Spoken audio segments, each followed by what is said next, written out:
I look really nice in this high quality filming right here. That's right. This is high quality. This is really nice.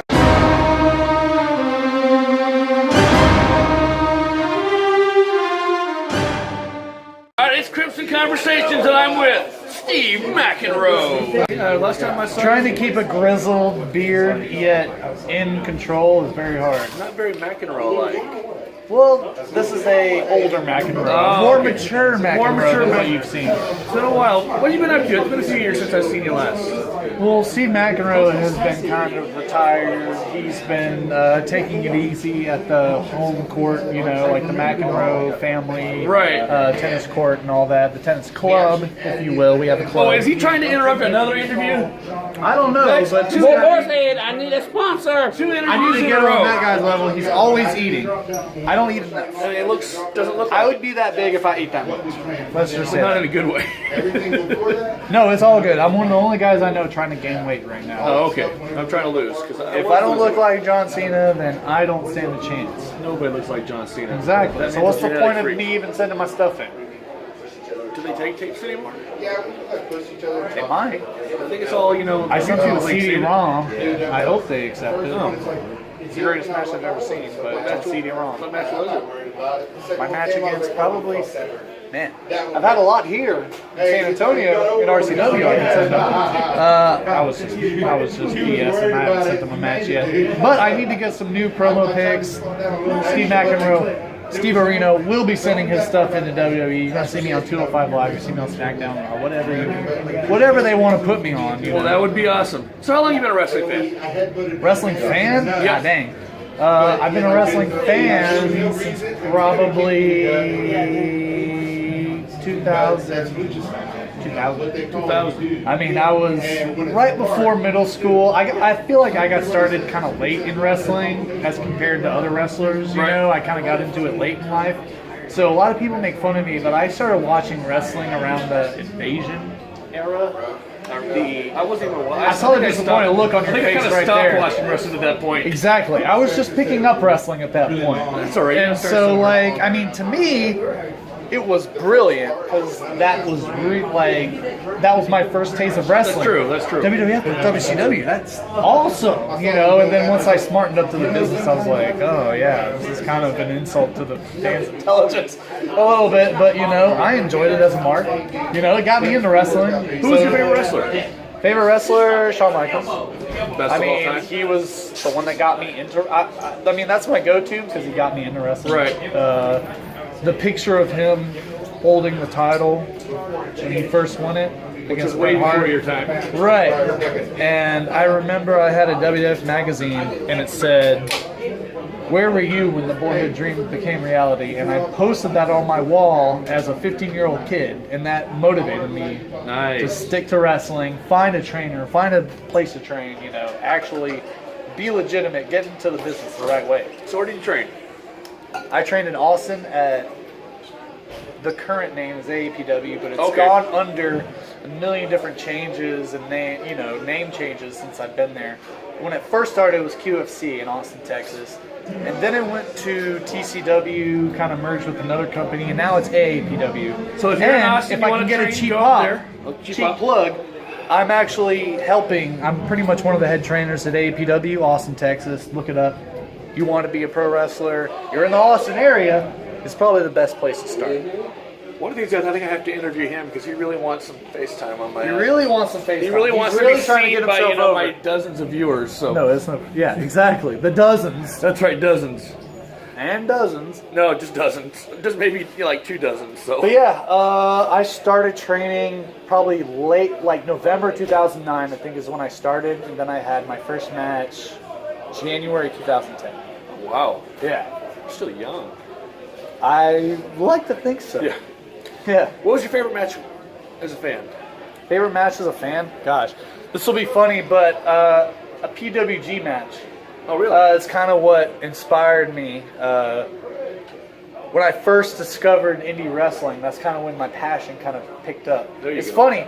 I'm not saying this for cheap hop or anything. One of the first matches independent wrestling matches I downloaded off LimeWire if this goes to show how old it was, I was downloading illegal MP3s and things like that off LimeWire. I was trying to download every little match I could because YouTube wasn't a thing back then. Right. So, one of the first independent matches I ever downloaded was Spanky versus Bryan Danielson. Oh, wow. So, when Brian Kendrick was in the Cruiserweight Classic and he had that moment with Bryan Danielson, that meant a lot to me personally because those two were the guys that got me kind of interested in pro wrestling, but indie pro wrestling, and like more than just what I saw on TV. Right. You know, those two guys are actually trained here in San Antonio. Yeah, sure enough. You know, I had the. Let me just get a little cheap plug in. I had the opportunity to train with Paul London, who knows Brian Kendrick really well. Right, you know? he used to be teaming up on the Yeah, WWE and it's really funny. One thing, I mean, I hope I'm not ranting on this thing here. Not at all. But one thing that he emphasized on was the basics, like your rolls and your basic bumps, you know. Right. I've learned that from other guys in seminars and stuff that have been to WWE, and I'm thinking, you know, that must be kind of important, the basics. That's true. And that's kind of what I've stuck to, you know, like Paul London, he's a great physical athlete, right? Super talented, but all he does is emphasize the basics. So that got me thinking, and the more I simplify my matches, the better they are. I feel like, you know, you're just trying to tell an easier story to the fans. Well, let's go a little bit off book here. Let's ask some questions that aren't about wrestling. Sure. Hope you don't mind if I take a swig of this beautiful Bud Light. Bud Light, well, I don't have a sponsor, but if I did, we'd be sponsored by Bud Light, I guess. Okay, so Spud White. Yeah, Spud Light. What's your favorite movie? My favorite movie, dang. Pulp Fiction, off the top of my head, has always been a top pick of mine. Man, I'm just going to have to go with that. Watch any good on TV? Right now, I'm just like a Netflix guy. And Glow? Yes. Yeah, I just finished watching it. Actually, I'm only about 3 episodes in the Glow. Oh, okay, it gets better. So I've seen like the beginning working, like they're only starting to get the show together as far as where I am in the story. But I actually was a big fan of the original Glow. I've watched the documentary a million times. This is a documentary. I used to watch it back in the 80s. So. Yeah, I've watched the documentary a million times, so let me get back into camera cut. It's so much better if I had my selfie stick than this one. I mean, that's part of being a pro, is being able to get into the camera cut. That's right. But anyway, I like Glow. Somebody taught those girls some real wrestling, because I saw in the first or second episode they were going over the lockup, and the girl who's supposed to be playing Mount Fiji, like the one who's supposed to be her, like I can't remember her name. She's like Machu Picchu. Right. Yep. She has brothers and family in the business, and she's teaching everybody the real basics. And somebody taught her some legitimate things. Well, actually, Chavo Guerrero Jr. Was a trainer for the show.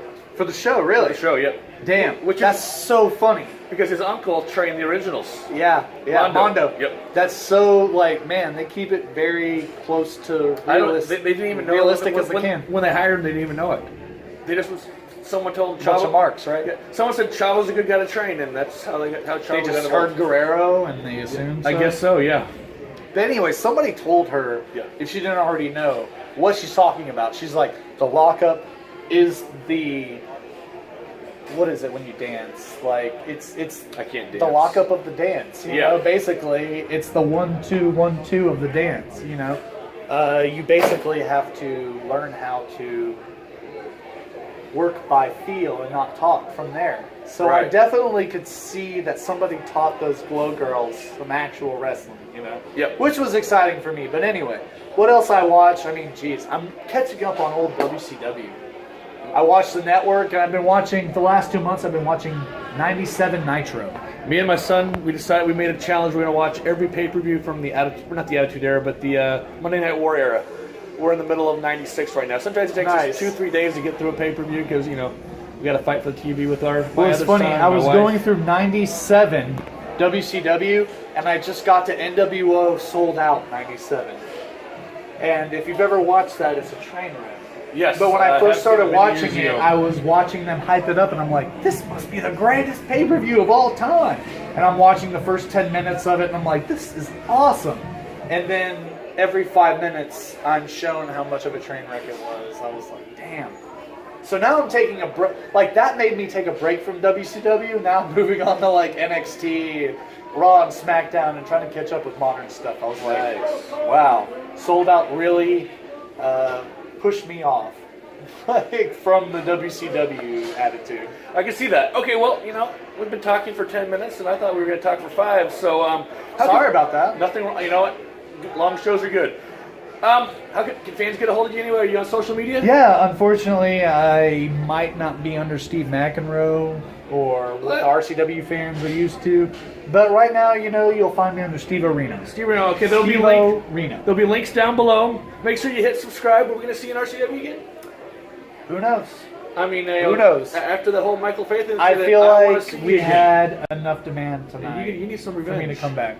For sure. Well, we'll see you next time on Critical Conversations. Thanks, Steve. Sorry for ranting, man. I just don't know what to do when The show's called in front of me. The show's called Conversations. You talked. It was perfect. Excellent. All right, thank you.